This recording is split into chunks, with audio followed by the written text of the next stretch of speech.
Welcome and thank you for standing by. All participants will be in a listen-only mode until the question and answer session. During that time, if you'd like to ask a question, please press star one. I'd like to inform all parties that today's call will be recorded. If you have any objections, you may disconnect at this time.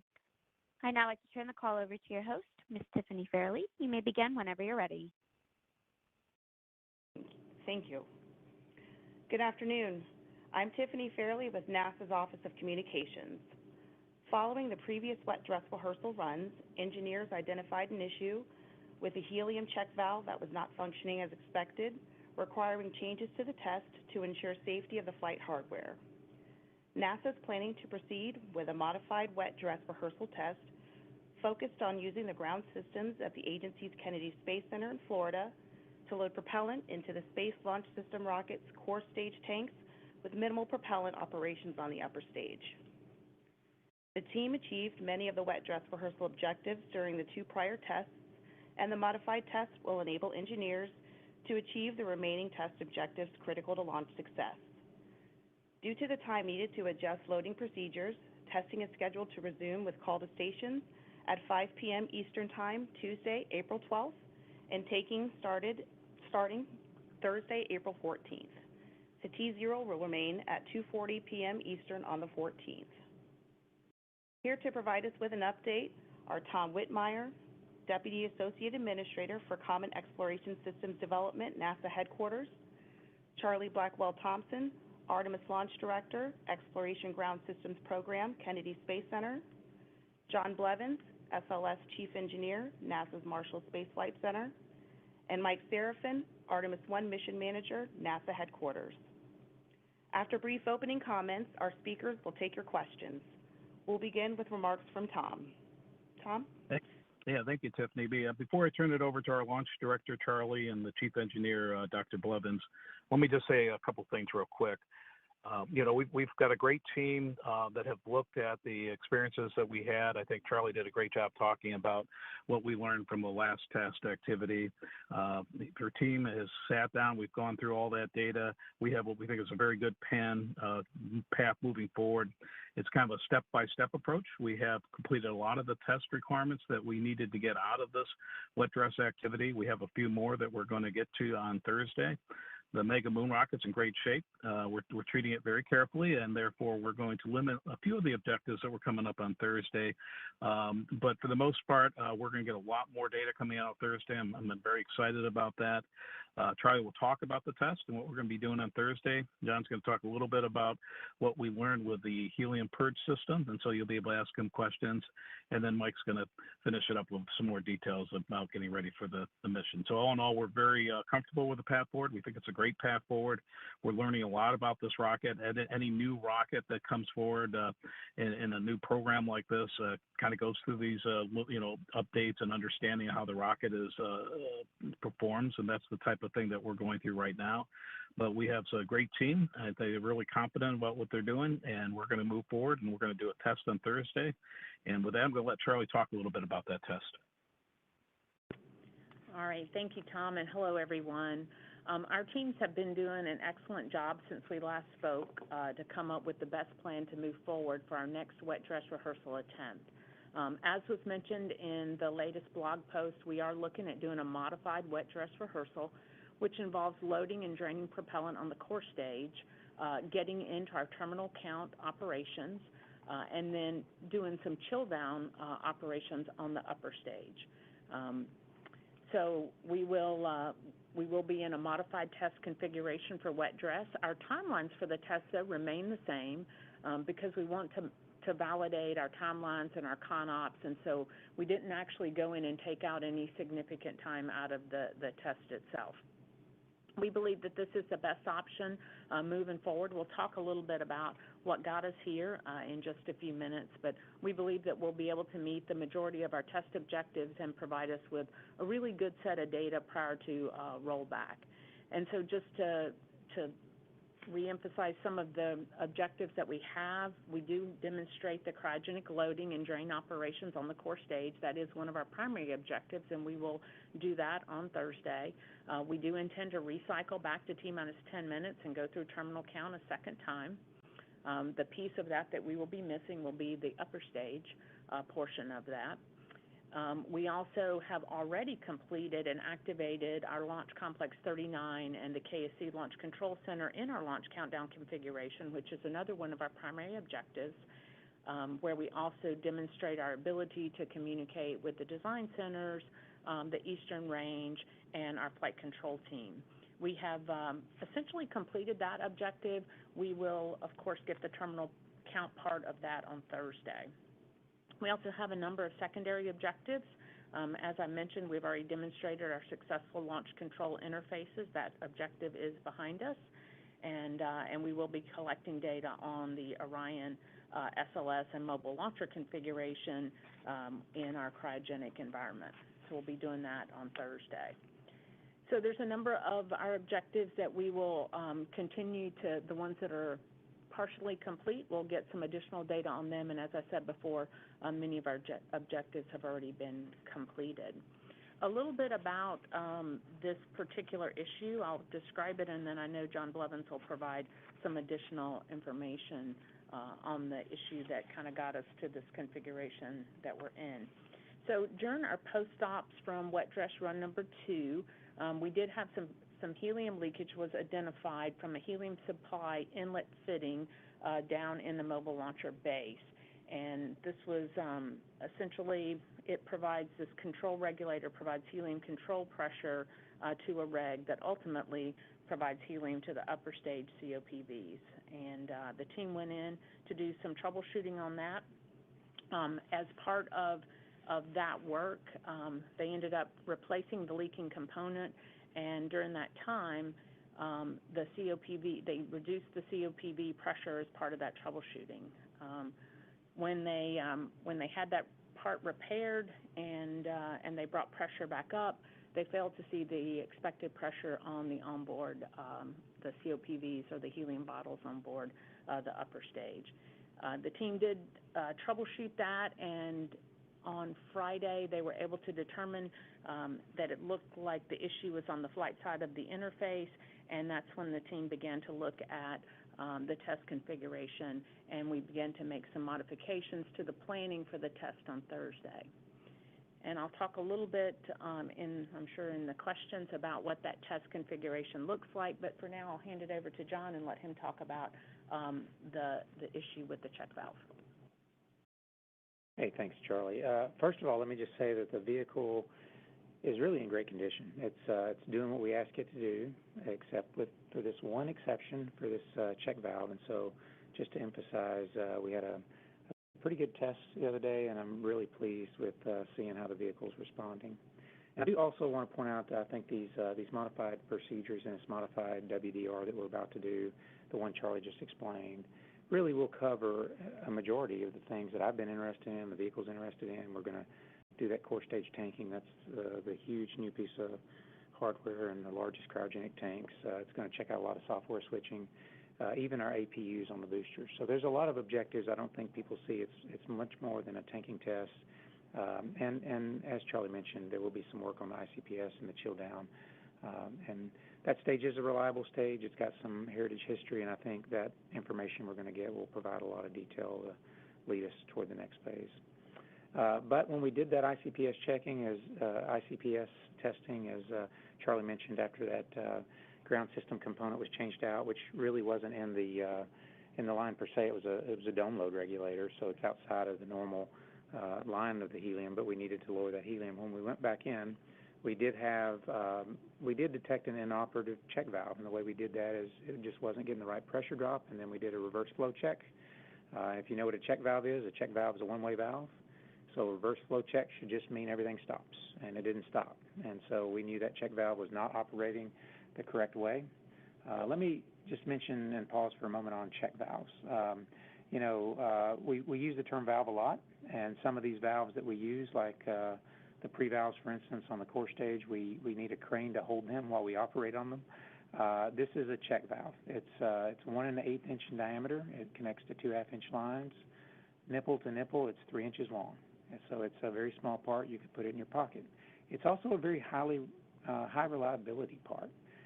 We use check valves in just about every aerospace or even non-aerospace application I can think of. We have them all over ground facilities and everything. And so it is somewhat of an unexpected outcome, an unexpected failure, but when you have a failure like this, you stop and you evaluate why it's doing that, and we'll be able to do that when we get to it. This check valve is in a place that doesn't have great access on the launch pad, but once we get back to the VAB, it's pretty easy to get to. It's just inside of an area we can put platforms, we can stand up. It's about chest high. It's mounted to a board. A lot of check valves are just suspended by lines, but this one's, because they don't weigh much, but this one is mounted to a structural board right inside the ICPS. And so easy to get to, easy to change out, and I really have hesitated from speculating about why it's not operating right, because in about a week and a half I'm going to know why it's not operating correctly. And so that's kind of the summary of the check valves. I just want to point out a few other things, and really that we do monitor the vehicle all the time.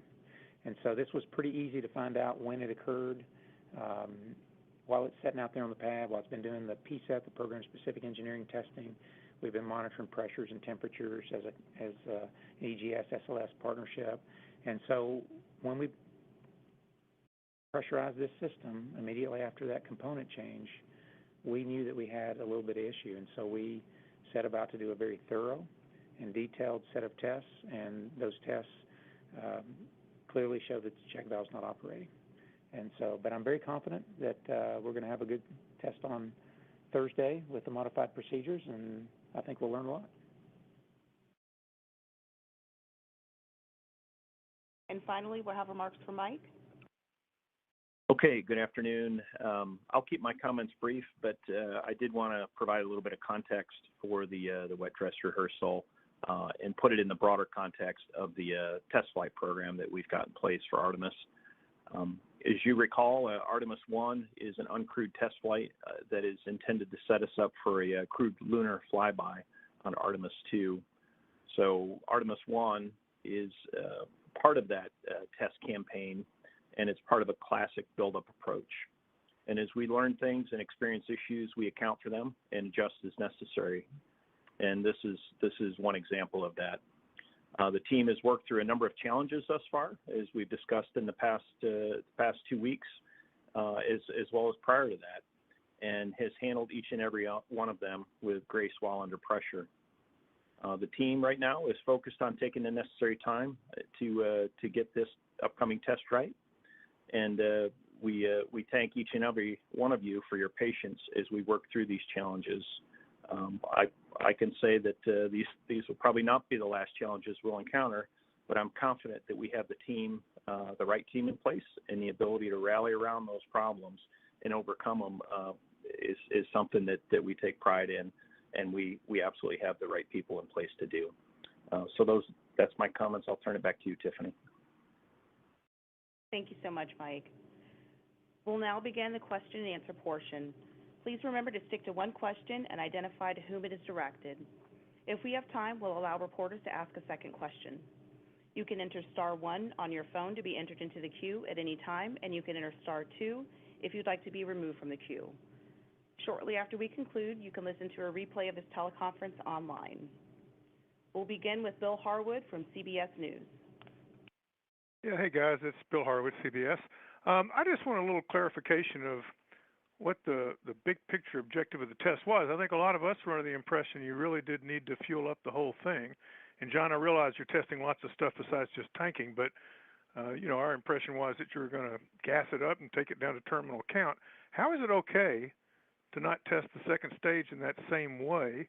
In other words, I realize that the ICPS has flight heritage from Delta IV Heavy, but what gives you confidence that once you get back out the pad on launch day that everything's going to work the way you want it to? Thanks.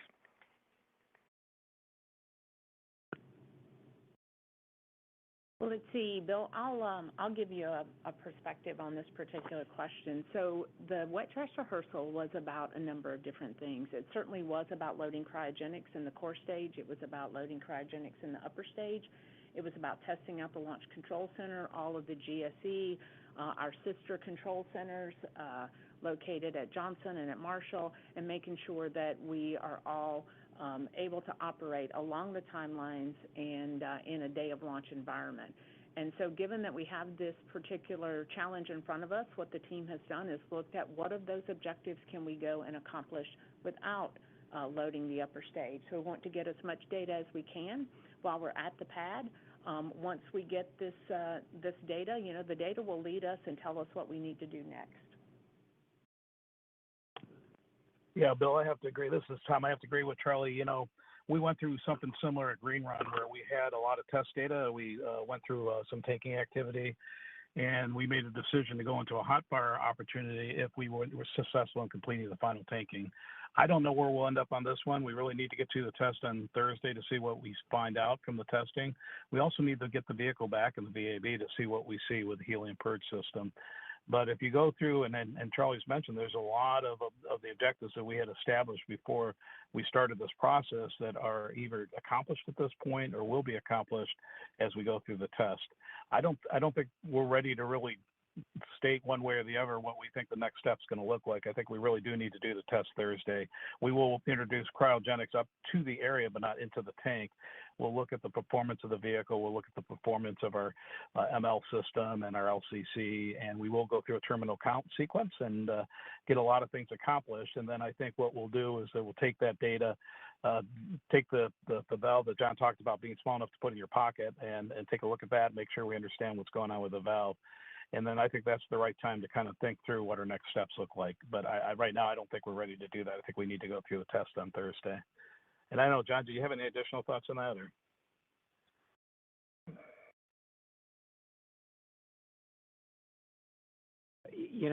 Tom, I think you've got it right.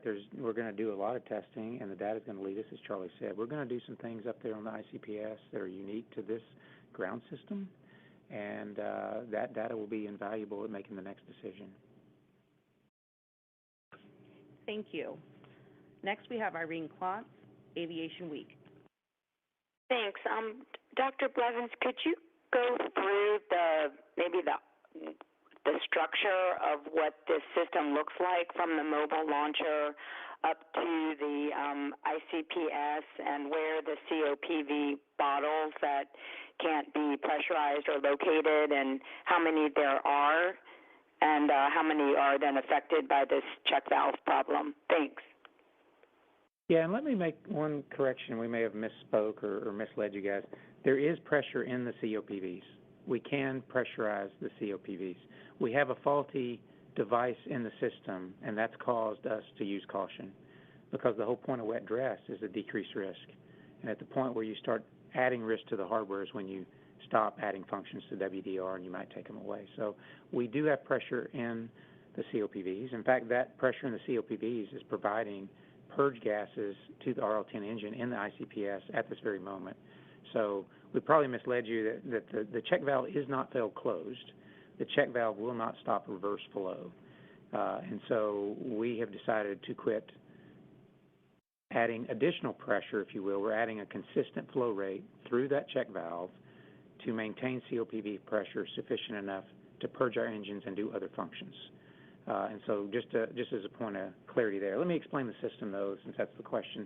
We've got a helium ground system. In fact, it's got redundant legs to make sure we get up there, and it's controlled all the way from the bottom of the mobile launcher, goes up to the level right where the ICPS is. I think this might be level 260. It's a pretty high level in the vehicle. And up there we have a hand regulator panel that we also have.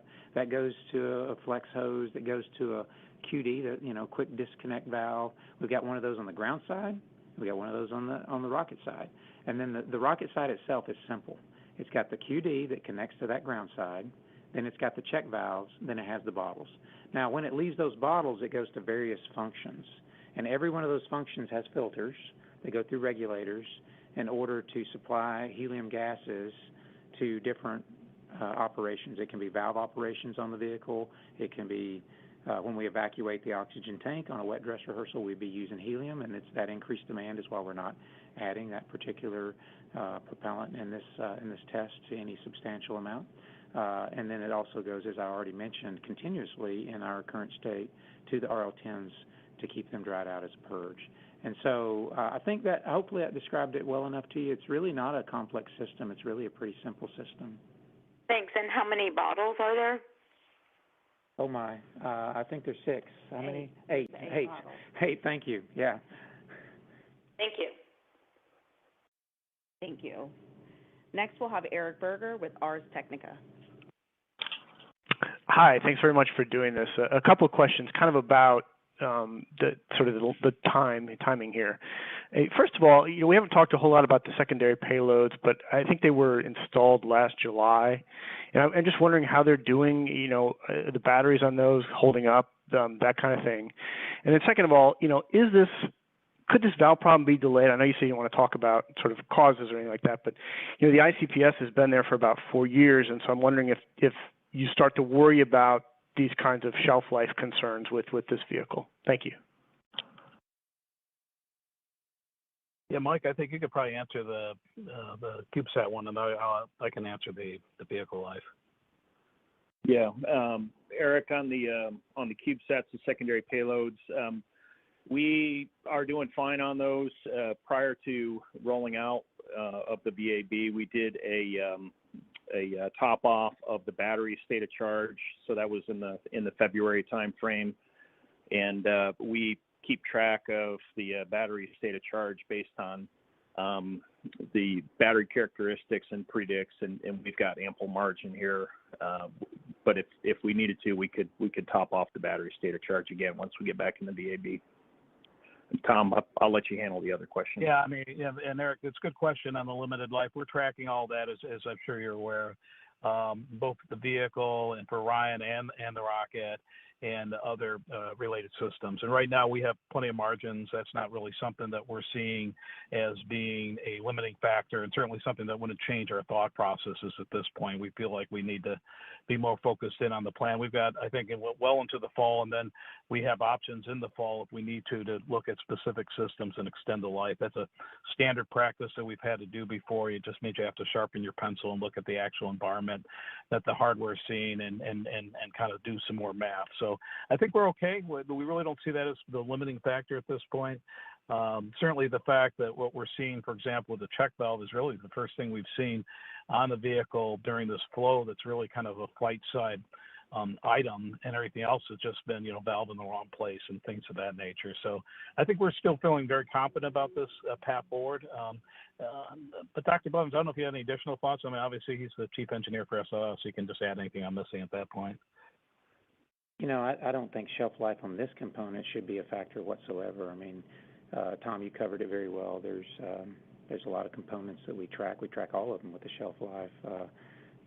There are DSSs, the Delta second stage, which this is a derivative of, that have been on the waiting list longer than this one has to fly after manufacture. So I don't think that's an issue either for almost any of the components, but certainly for a check valve. They're usually 20, 30-year type products. They're not usually life limited in this way.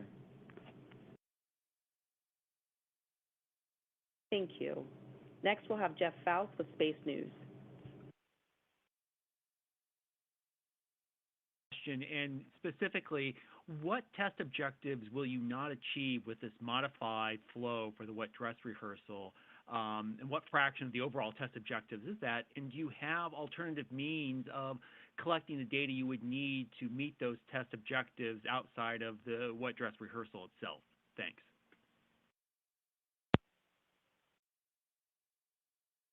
Yeah, I want Charlie. I'll actually add something when Charlie's done. I'll talk about that. We've given this a lot of thought. But Charlie, go ahead. And I think she talked about it to start with, but we're actually getting a lot of test objectives done, and a lot of the critical timing sequencing ones that we really do worry about in terms of vehicle commands. But I'll let Charlie go through that again. Yeah, I think Tom covered it. Maybe just to give a little bit more. We do get the critical timing, we get the control center checkout, we get a lot of the GSE checkout. The piece that we don't get is that very specific to the upper stage piece. And so we will be missing those loading operations for the upper stage itself. But in terms of critical events, when we did sit down and, as we were looking at this modified plan, we sat down on Friday afternoon as a team and we looked through what are the critical events from like T-10, I mean, because we looked at what makes sense, what tests make sense to go do while we're at the pad, and we certainly believe that there is great benefit in getting the core stage loaded all the way to replenish, and buying down, that risk associated with the stage. And then we went and looked at, okay, what about getting into terminal count? And what are those functions that we get in terminal count? And when you go look at the very specifics of that, and it depends on how you count some of these, but just a rough order of magnitude, if you look at your WDR, your critical events, from T-10 down to the just inside of 10 seconds, there's about 25, I would say, critical events that we list as part of these test objectives for terminal count alone, not including the things that happen before you get to terminal count. 2 of those are very specific to ICPS, so you're getting 23 of 25. And then when we went and looked at our GLS commanded events, those events that are, we got some of them in our countdown sequencing test but that's not in a cryogenic environment, but we got some of them there. But when we went and looked at them from T-10 down to just inside of 10 seconds, we have somewhere on the order of about 75 to 80 functions that we are commanding, and 3 out of those 75 to 80 are ICPS unique. So, I mean, there is a significant amount of testing and data and risk buy down that you get relative to core stage, that you get relative to the ground systems, that you get relative to the boosters. So. Yeah, and I just like to add, when we get through the test, we really want to see how we do on Thursday. So we're not trying to, get ahead of that, and we want to get the vehicle back and we want to inspect it. Those are really important to us. Even the pumps that we use to pump the LOX that's going to go into core stage are also used for the upper stage. So, I mean, to be honest with you, there's just we have demonstrated a significant amount of the activities, particularly the critical timing sequence and command control activities associated with the rocket that are really important to us. We'll take, we haven't done this yet, so we'll take a look at where we're at after we get done with this test and ask ourselves, what's the right next step. But I'll be honest with you, you're really getting down to a limited number of things, and there's a risk to I don't say there's a risk, but there's a value to actually continuing to take a step-by-step approach. It's very similar to what we did at Green Run in terms of the logic path that we would go through at that point. And really for today, we want to talk about just getting ready for this test. After the test, we promise we'll come back and talk to you about here's what we got, and this is the confidence that we built through this test, just like the confidence we built in the earlier test, and then here's what we think is the right path forward. And we're just not ready for the right path forward part because we want to really get through this test and see what the vehicle talks to us about. But once again, outside of this check valve, it's about, and I think Dr. Blevins was very good at describing this about the size of your test. That's really the only piece of flight hardware that we've had a problem with since we've been processing at the Cape. So we're really feeling comfortable with the rocket, and we will have really checked out most every command that Charlie would normally sequence through. A great majority of those will have been demonstrated as we get through this test profile. I think after all that, when we're done with Thursday and we learn more about the valve when we get it back to the VAB, we'll absolutely come back to you and share that with you and try to explain to you what we think is the right path. And right now, I don't think we're ready to do that. I think we want to see the test activity first. Hey, Jeff, this is Mike Seraphin. I'll just add one point to emphasize what Tom just said, and that is, when we get to the end of this test program, and we're still working our way through it, we have the flight readiness review cycle and the flight readiness review process, and as part of that, you got to have flight rationale. So, regardless of whether we get everything we want in testing or we have a few unexpected results, or we are unable for one reason or another to test everything to the full extent that we'd like to, we still have to go through the flight readiness process and develop that flight rationale, and that process is in front of us. So that's probably the only thing I'd add.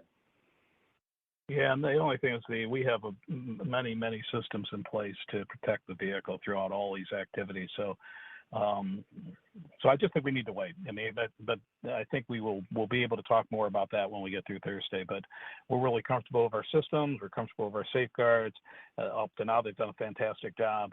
We're just working through timing and sequencing, and actually we're going to good at it because I've sat through and listened to Charlie and his team do these operations, and one thing that's coming out of this is that they're getting a lot of experience working with the vehicle, and I think we're developing a lot of confidence in it.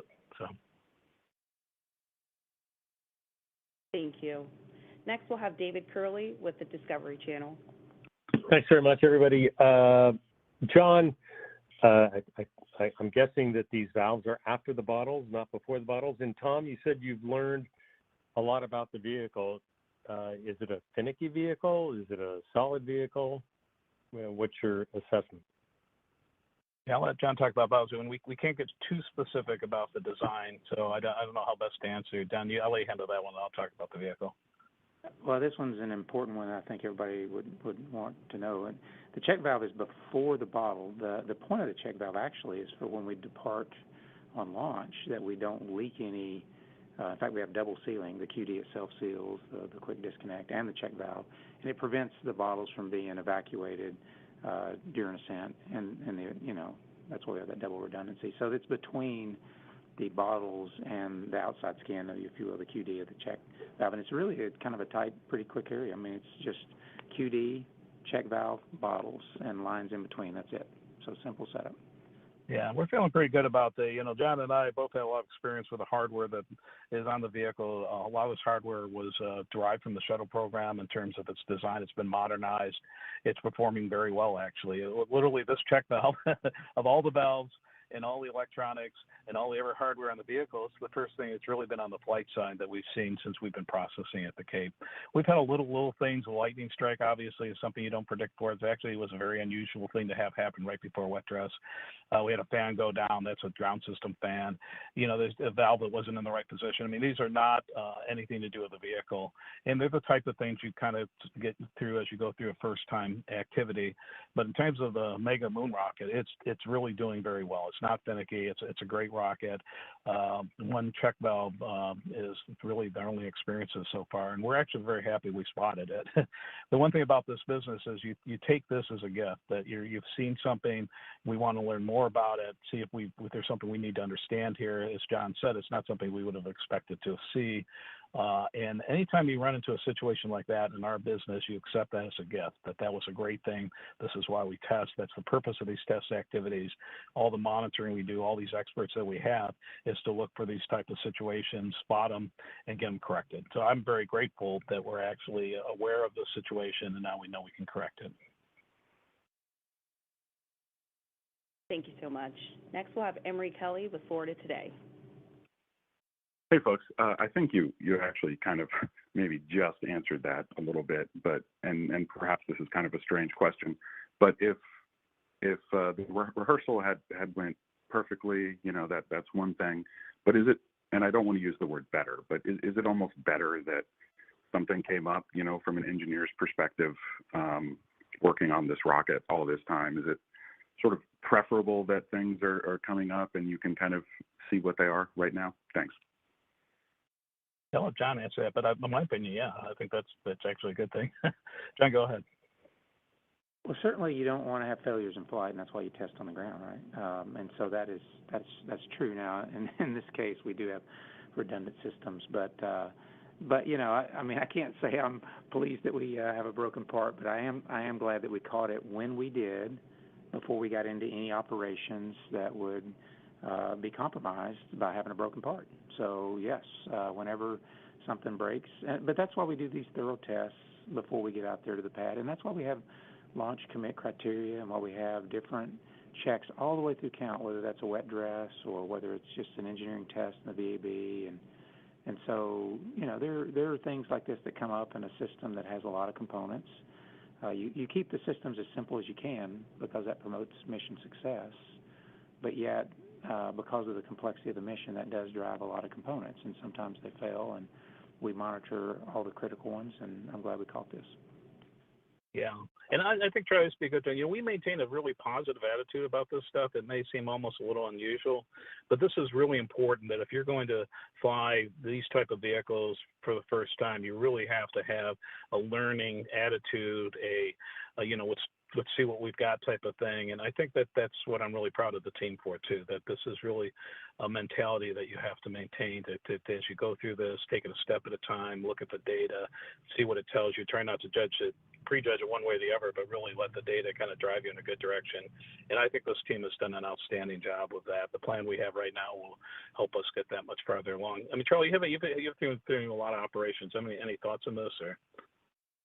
No, Tom, I think you said it. I mean, we're at the beginning.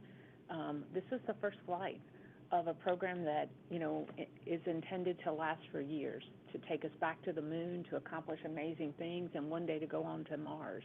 And so when you think about that investment, and you think about the first flight, you have to expect that you're going to learn things. You hope that you'll learn them as kind of John Blevins described in a time frame that allows you to continue on in a timely manner.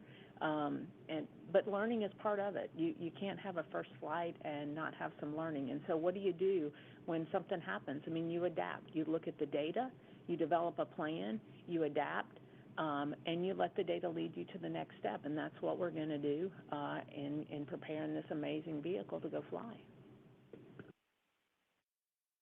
Thanks, Charlie. Next, we'll have Philip Sloss with NASA Spaceflight. Thanks. I think this is for Dr. Blevins. I guess I just wanted to verify the location of the check valve a little bit more. Is it kind of on the mid-body structure where we see the COPVs? Is it in that area, basically? Thanks. Yes, it is. It's in the mid-body. You would access it through the LBSA if you're familiar with the rocket. There'll be an access hole right there, and you get in. If you stand on the platforms, it's just about neck high on a typical person, and so it's pretty accessible.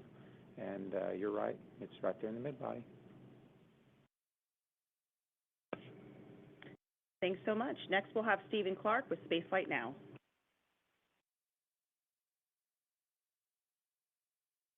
A detail of the operation plan for Thursday. Will you be flowing cryogenics just solely up the transfer lines on the ML up to that interface with the ICPS during that chill down, or will any cryos actually be afloat through the plumbing in the engine or the vehicle during chill down, or is it solely on the ground side that you'll be flowing cryos leading up to the ICPS? Hey, I'll say a few words here because we've been working this today, quite honestly, and then let Charlie kind of clean up if I mess up what I'm telling her. We're going to flow through the ML part that you just mentioned, but we are going to flow cold temps into the vehicle, monitor those temperatures. When they hit cryogenic temperatures, that's when we're going to stop. So we're going to get a lot of data about flowing that cold gas across those interfaces right up to the point where we would start what we would call fast fill. Charlie, do you care to add anything? No, John, I think you covered it well. I would just say the only add I would have to it is I think that's a really important piece of data to get, because historically when you see leaks, especially with something small like hydrogen, it is usually when you get down to cryogenic temperatures, and so we're excited to see the data that we get from chilling down that QD to cryogenic temps.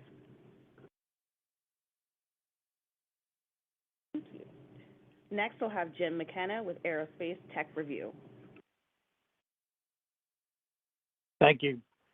Going back to the last attempt regarding the manual hand valve, what have you determined about the causes of that error and steps to be taken to prevent its recurrence on that hand valve and any other hand valves in the system?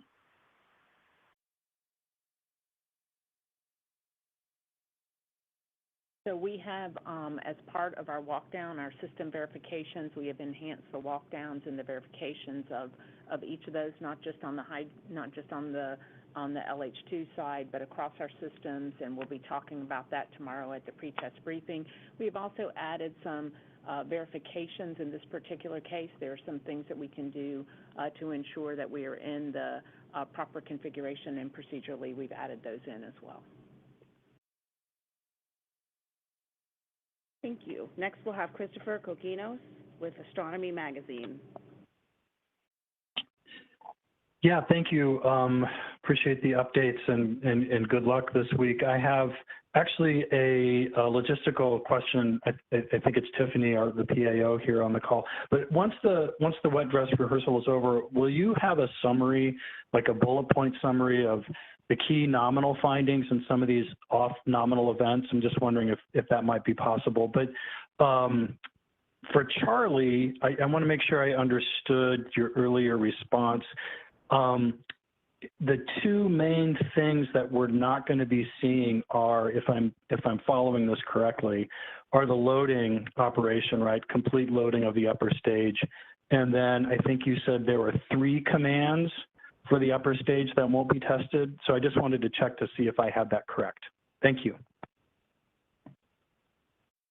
Yes, you have it correct. So the things that we would be unable to achieve in total is the loading of the cryogenic propellants in the upper stage, and then there are some functions that we verify as part of our critical events in terminal count that we will not be able to do, and there's a couple of commands that go from our ground launch sequencer to the ICPS upper stage that we will not be able to complete as planned. Yeah, and let me just add, this is one of the things I probably should have brought up. You know, upper stage is a lot different than main stage. When we get down the terminal count sequence, we're getting ready to fire up the engines, and therefore we do a lot of conditioning and preparations to allow that to occur. Upper stage is just basically fill the tanks, make sure all the hardware is talking, and make sure you're seeing systems status the way you'd like to, but you're really not going to fire up those engines until you get up into orbit. And so there's a big difference between, you know, the main stage portion of this and the upper stage portion. We'll see a lot of the important commands through the terminal countdown sequence, but it's really about getting ready to do T0 ignition and making sure you've got a full upper stage that's looking nominal like any other upper stage normally would look nominal. If you filled it up and it's got nominal parameters, that's what you're looking for. This is not, it's slightly different in terms of the time sequence criticality, particularly when you're checking out the ground side of the events. And so it's just kind of an important distinction. It's really a lot of, and Charlie's right, you know, the tanks are much bigger in the core stage. There's a lot of stuff going on. We're really getting ready to get things ready to get into the start box. The upper stage, we just need to make sure we got an up stage that's talking to us, it's healthy, and it's full of gas. That's what you're looking for. Thanks, Tom. And Christopher, you can feel free to reach out to me directly with any additional questions that you may need answered. Next up, we'll have Chris Gabehart with NASA Spaceflight. Yes, thank you. I think it's a clarification question for Charlie. You mentioned that you'd let the data from the modified wet dress on Thursday sort of drive the forward decisions for what you will do next once the helium check valve is replaced on the ICPS once you're back in the VAB. But I admit I'm a little confused on this. How are you going to get that data if you don't actually fuel it? What is the data you're looking for from the ICPS on this modified wet dress without fueling it that would give you the confidence to be able to make those determinations of what the next step would be? Thank you. Yeah, so let's see. I'm going to take this in a couple of pieces. So when I talk about letting the data lead us, remember that we're getting data on the loading of the core stage. The liquid hydrogen we have not loaded, so that will be an important gate for us. The terminal count will be an important gate for us.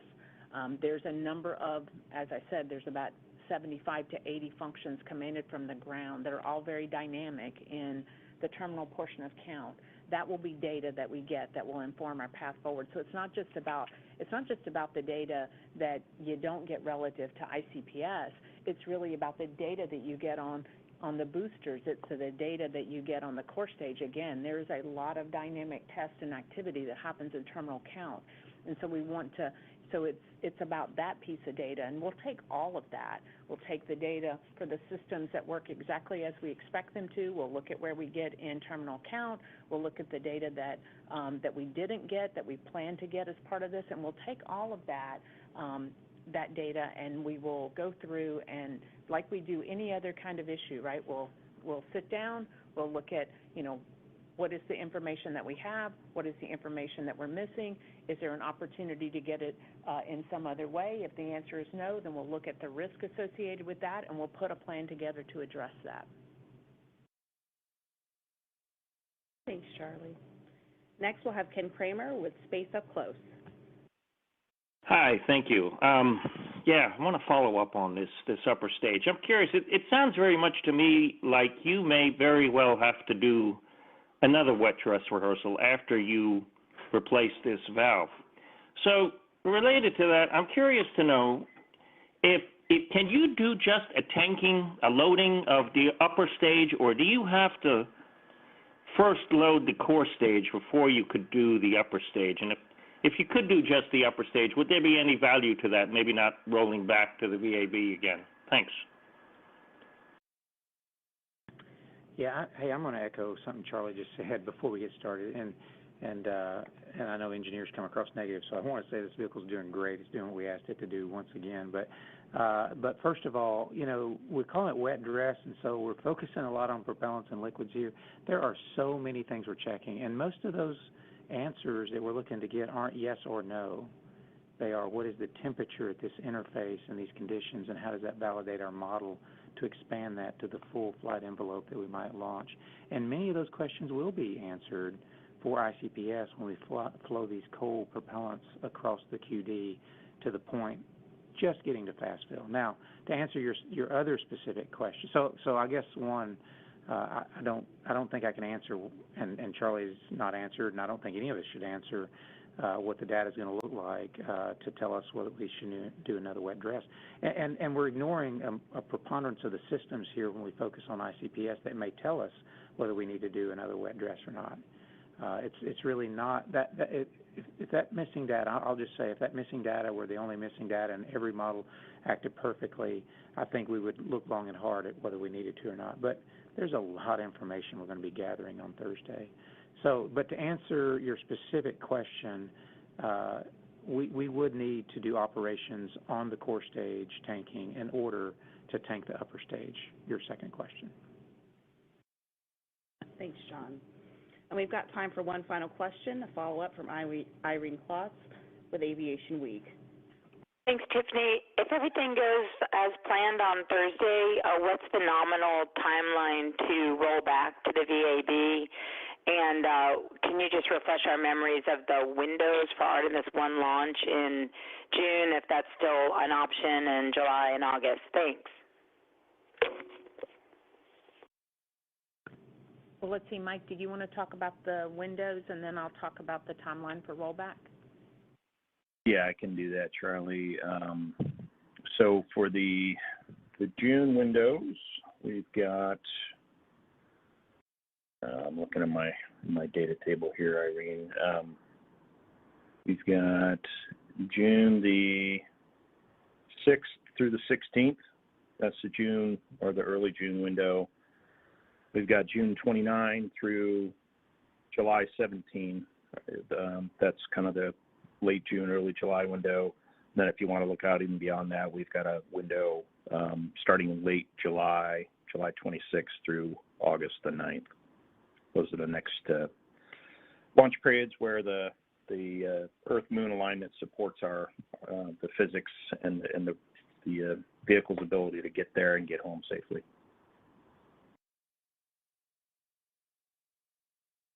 And then with respect to post-wet dress, we do have all of our post stops to go do. That does run us about a day or two. We also have deservicing of the boosters planned, and then we'll do preps for roll. And that does put us about, from wet dress to roll, somewhere around about 10 days. Thank you all for joining us today. You can listen to a replay of this teleconference online by visiting the Media Resources tab at www.nasa.gov/Artemis-1 later this afternoon. To follow along with updates for the wet dress rehearsal test, please go to the Artemis blog at blogs.nasa.gov/Artemis and join us on the NASA Exploration Ground Systems Twitter account. You can also watch a live stream of the rocket on the pad at the KSC Newsroom YouTube channel. Thanks again, and that will conclude our call.